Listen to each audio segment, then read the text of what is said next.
반갑습니다, 여러분. 게시탐정 장전도사입니다. 오늘은 뭐 연구글도 아니고 분석글도 아니고요. 그냥 한번 제가 느껴보는 것을 좀 피력을 할까 합니다. 아시다시피 여러분, 이제 상당히 여러 달 동안 저 청와대 앞에는, 그리고 이제 광화문 앞에는 이제 하나의 거대한 교회가 되었습니다. 그러면 이제 청와대 교회라고 됐다가 이제는 광야교회라는 명칭이 거의 이제 확립이 된 것 같습니다.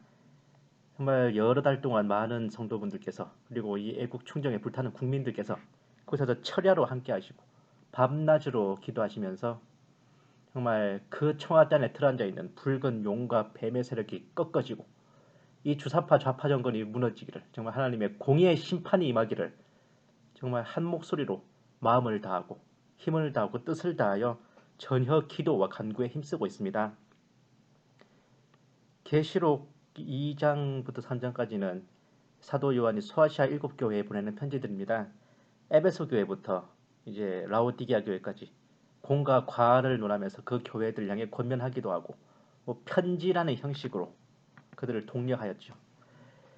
에베소 교회부터 라오디게아 교회까지 그 7교회는 어쩌면 이 세계 기독교사를 하나로 축약해 놓은 것이라 해도 과언이 아닙니다.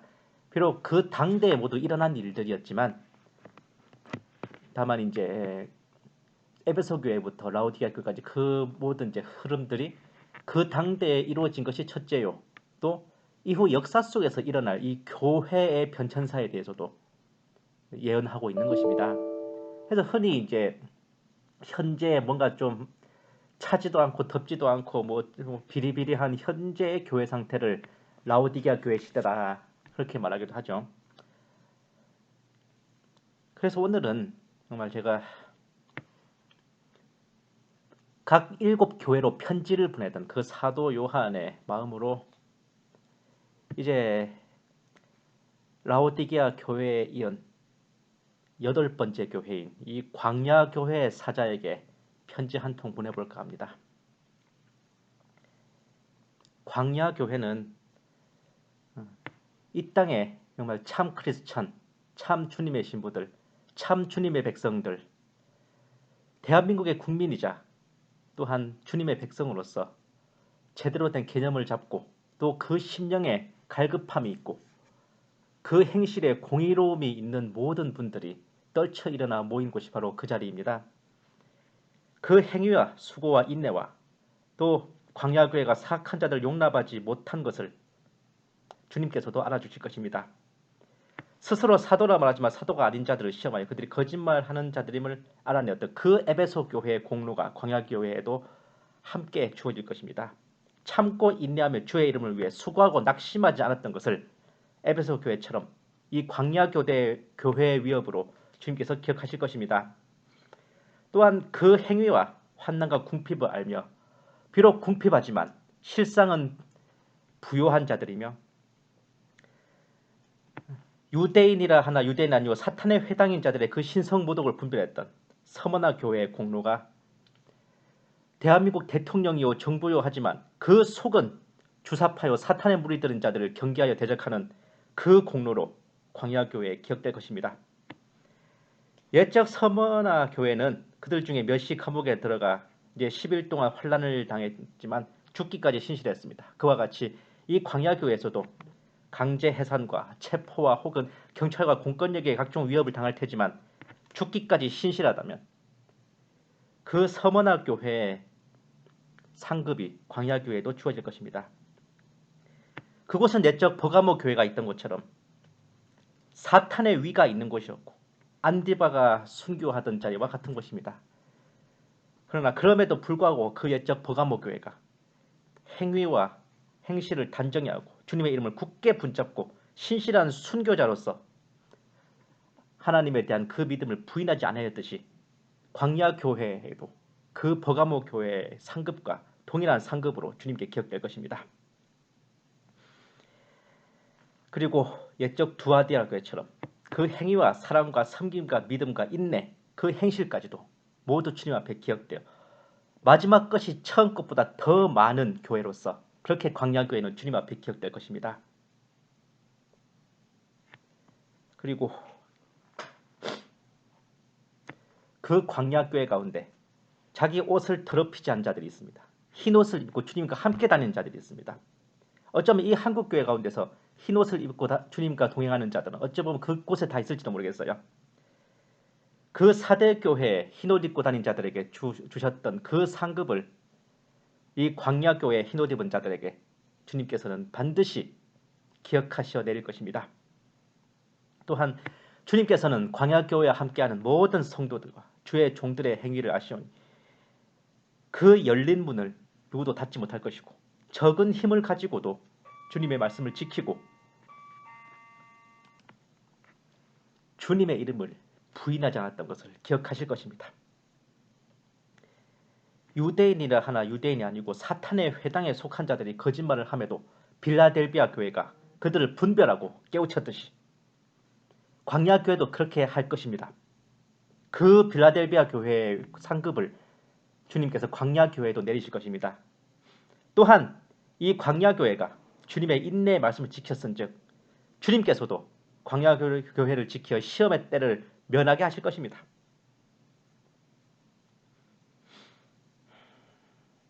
그리고 옛적을 라오디게아 교회 하셨던 것처럼 이 광야 교회를 향해 주님께서는 그들을 사랑하시기에 책망도 하시고 징계도 하실 것이니 어떤 시련과 혹은 연단이 닥치더라도 좌절하지 마시고 정의와 공의와 하나님의 영광을 위해 주님의 참자녀, 참백성, 참신부로서 지금까지 해온 대로 그렇게 가열차게 외쳐주시기를 간곡히 청하옵고 또 청합니다.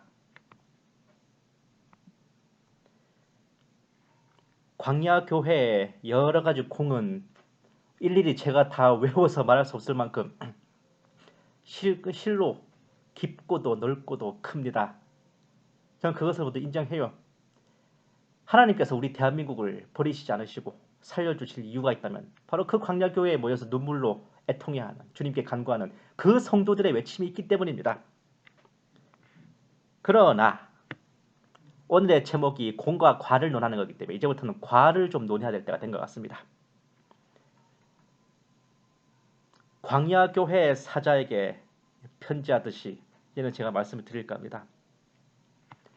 그곳에 모인 주의 백성들, 주의 성도들, 주의 자녀들, 그리스도의 신부들, 이들의 신실함과 믿음과 사랑과 그 정의로움과 공의로움과 그 심령에 무슨 흠이 있고 무슨 부족함이 있겠습니까? 그러나 하나님께서는 그 양에 대한 것을 그 양을 치는 목자에게 반드시 물으십니다.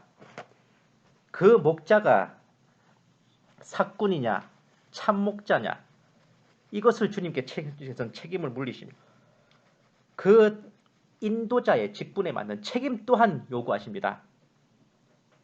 그래서 주님께서 사도 요한을 통해 7교회에 편지를 보내실 때도 그 편지를 받는 사람은 그 교회의 사자였던 것이죠.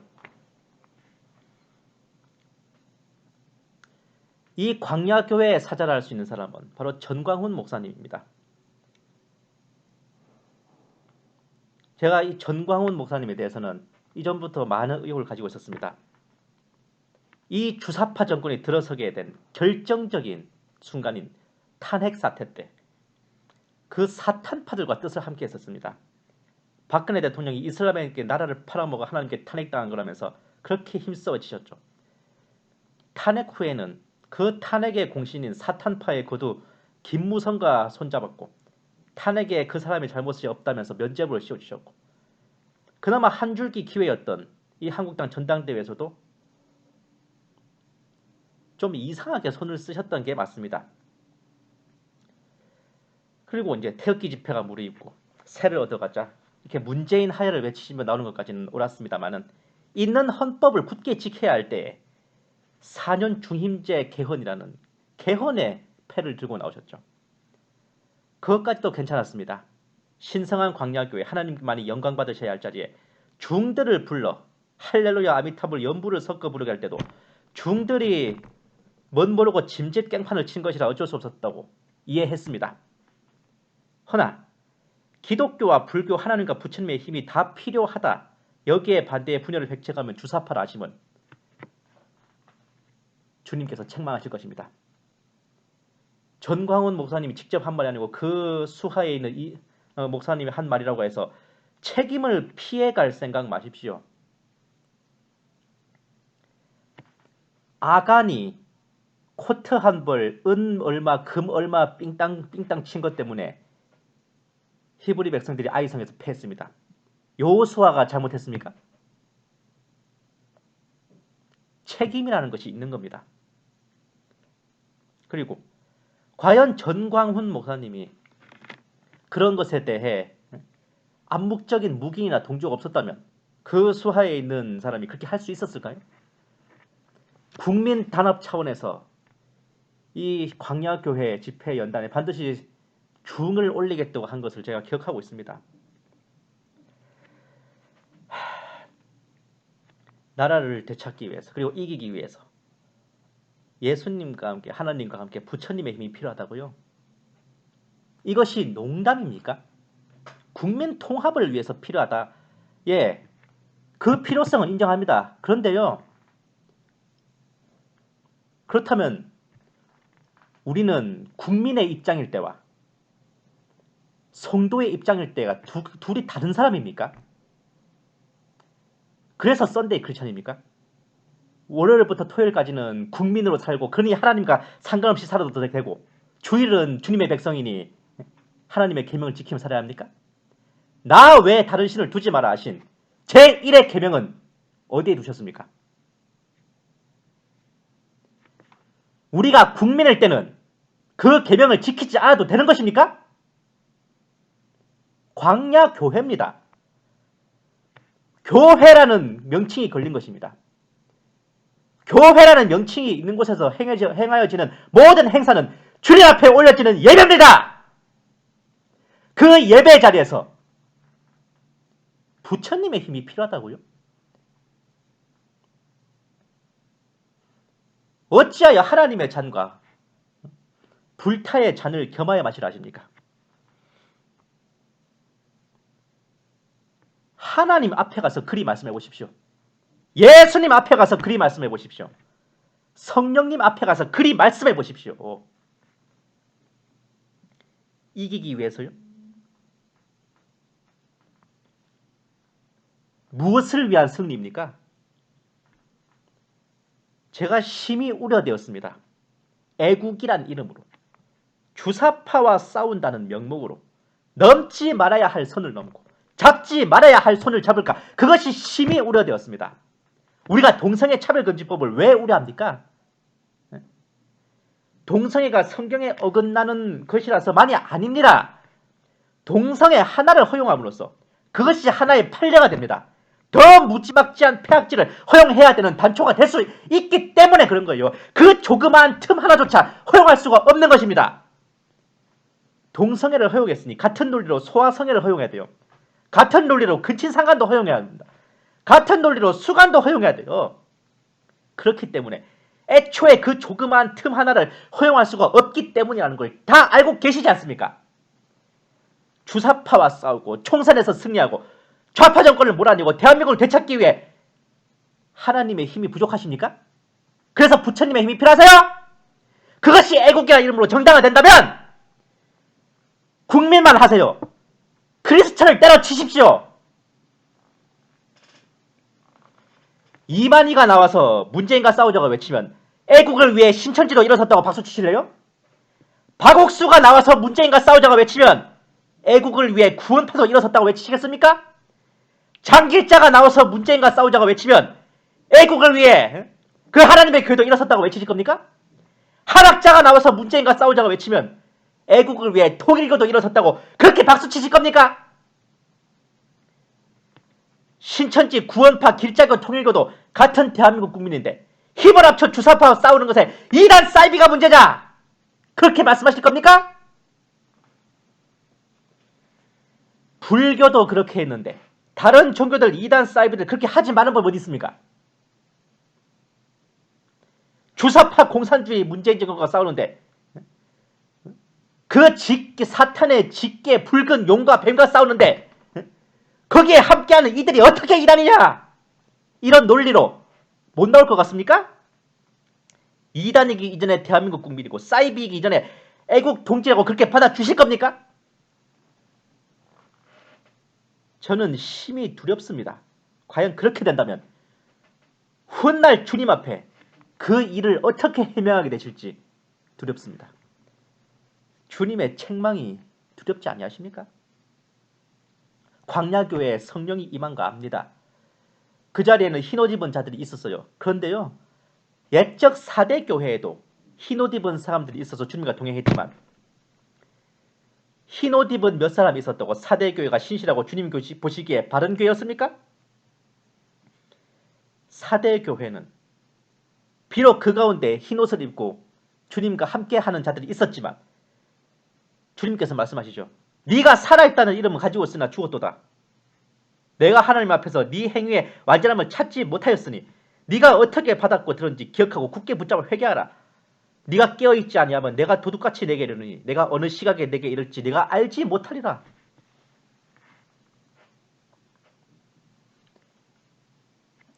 하나님께서는 4대 교회 가운데 흰옷 입은 자들을 치하하셨지만 그 교회가 명백하게 잘못하는 것들은 명백하게 질책을 하셨습니다.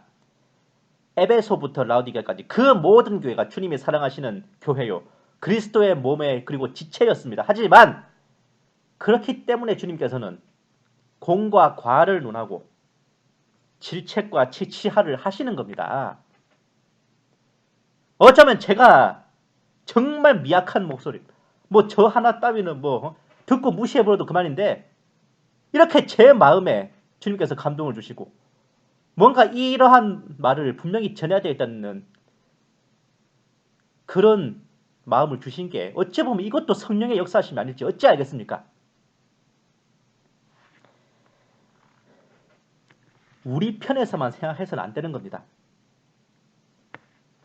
만약 진정으로 순전히 국민으로서 이 주사파 공산주의를 물리치기 위해 그렇게 하는 것이라면 교회라는 명칭을 내리십시오. 국민으로서만 모이십시오. 그런데 말입니다.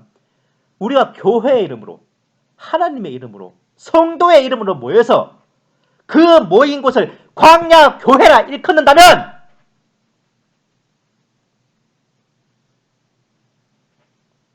두 개의 불이 섞이게 하지 마십시오. 두 개의 잔을 짬뽕으로 섞지 마십시오. 하나님의 사람들이 모인 자리에서 하나님 얘기만 합시다. 주님의 백성들이 모인 곳에서 주님 얘기만 합시다. 그리스도의 신부들이 모인 자리에서 그리스도만을 붙듭시다. 왜? 그렇게 안 하면 이것이 원래 기독교만의 모임이 되어서 불교가 우리와 함께하지 않고 카톨릭이 우리와 함께하지 않아서 질 것 같아요? 주님이 당장 눈앞의 승리를 위해 이 종교 저 종교 짬뽕에서 잡탕하시는 것은 그걸 옳다 하시겠습니까? 그렇게 하는 자들을 주님께서 함께 하시겠습니까? 주님께서 함께 하시지 않으시면 우리가 무슨 짓을 하고 쪽수를 얼마를 채워봐도 우리가 이길 수 싶습니까? 하나님이 우리와 함께 하지 않으시는데? 함께 뭉쳐야 되기 때문에 하나님의 힘도 부처님의 힘도 빌려야 한다. 농담으로라도, 아니 꿈속에서라도 그런 생각은 하시면 안 되는 겁니다. 그렇게 말하는 것이 옳다면요, 우리가 사사 기도원을 존경해야 될 이유가 없습니다. 죽되든 밥되든 그 32,000명을 꾸역꾸역 끌고 나갔어야 했다고요. 300명 가지고 미대한 13만 5천의 군대와 맞붙어 싸운 기도원은 미친 거죠. 근데 우리가 사사 기도원을 왜 존경합니까? 일단 싸우자고 어중이 또중이 다 합쳐 32,000명을 모았지만 확고한 믿음이 없는, 적을 두려워하는 그 22,000명을 걸러내시고, 또 믿음은 있지만 실질적으로 싸울 준비와 자세가 안 된 9,700명을 또 걸러내시고 남은 300명을 가지고 기도원한테 싸우러 가라고 시키시는데도 거기에 한마디 이의 달지 않고 예 알겠습니다 하고 나갔던, 그리고 싸웠던 그 믿음을, 그 의지를, 그 사사 기도원을 우리가 존경하는 거 아닙니까? 예후의 예를 기억하십시오. 우리가 버려야 할 것이 바알과 아스다롯만이 아닙니다. 예후는 여로보암으로 시작된 북이스라엘 모든 왕조 가운데 거의 유일하게 하나님께 칭찬받은 왕이었습니다. 네가 내 마음에 있는 모든 것들을 다 했고 잘했다 라고 칭찬받은 훌륭한 임금이었습니다. 그래서 예후 왕의 왕조가 몇 대를 갔습니까? 다윗 왕조처럼 왜 만세 일개를 못 갔습니까? 호세아 1장에 보시면 하나님께서 호세아 선지자에게 뭐라 그러세요? 내가 예후의 집을 멸하겠다. 그 이유가 무엇이었습니까? 대를 이어 유다와 이스라엘을 좀먹었던 그 바알과 아스다롯을 모조리 멸했는데 아시잖아요. 엘리야가 바알 선지자 450명을 죽였는데도 끄떡도 안 했던 그 바알, 그 바알 숭배를 예후가 왕되고 뚝딱 다 처리했습니다. 이게 얼마나 큰 곡입니까? 거의 남조 유다의 요시야에 비견될 만한 거대한 공적이었습니다. 그런데도 왜 하나님께서 예후 왕가를 겨우 4대를 허락하시고 나중에는 선지자 호세아를 통해서 예후의 집을 멸하시겠다는 무시무시한 사형 선고를 내리신 이유가 무엇입니까? 바알과 아스다롯은 멸했지만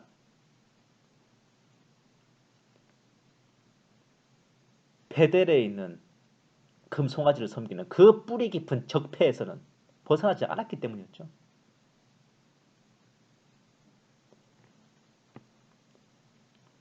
바알만 대항한다고 예후가 주님의 마음에 합당하지 않습니까? 제가 진짜 적나라한 예를 하나 들어드릴게요. 내가 에이즈에 걸렸고 암에 걸렸고 한센병에 걸렸어요. 그런데 죽을 힘을 다해 에이즈를 고치고 한센병을 고쳤어요.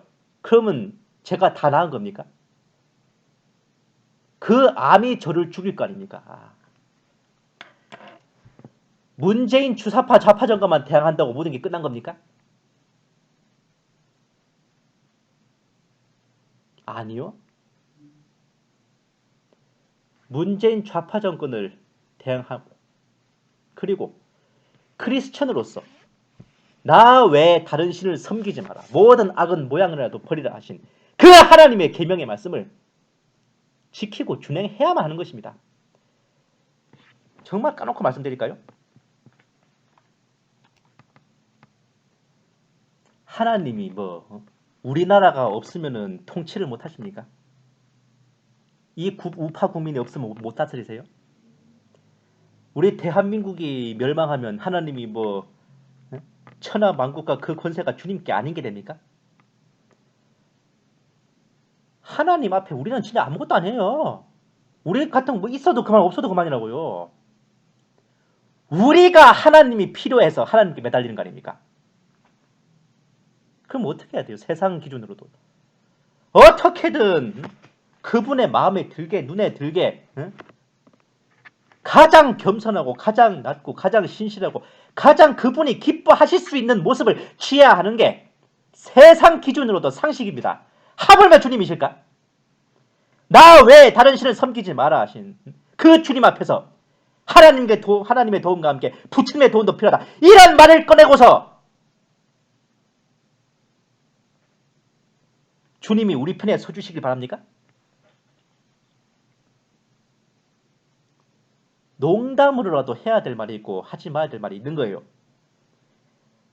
진실로 우리가 주님의 편에 서 있다면 이 세상 모두가 다 외면해도 모두가 다 배도해도 하나님께서 역사하십니다.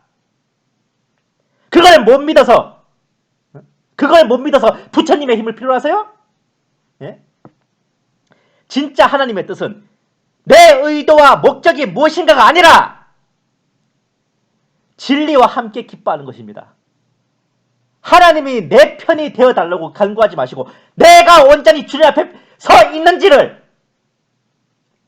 잘 돌아보시기 바랍니다. 만약 그렇게 되지 않으신다면 주님께서는 그 광야 교회에 있는 자들 중 흰옷을 입고 주님과 동행하는 자들을, 그리고 그렇지 않고 두 마음을 품고 두 길을 보는 사람들을 분리하실 것입니다.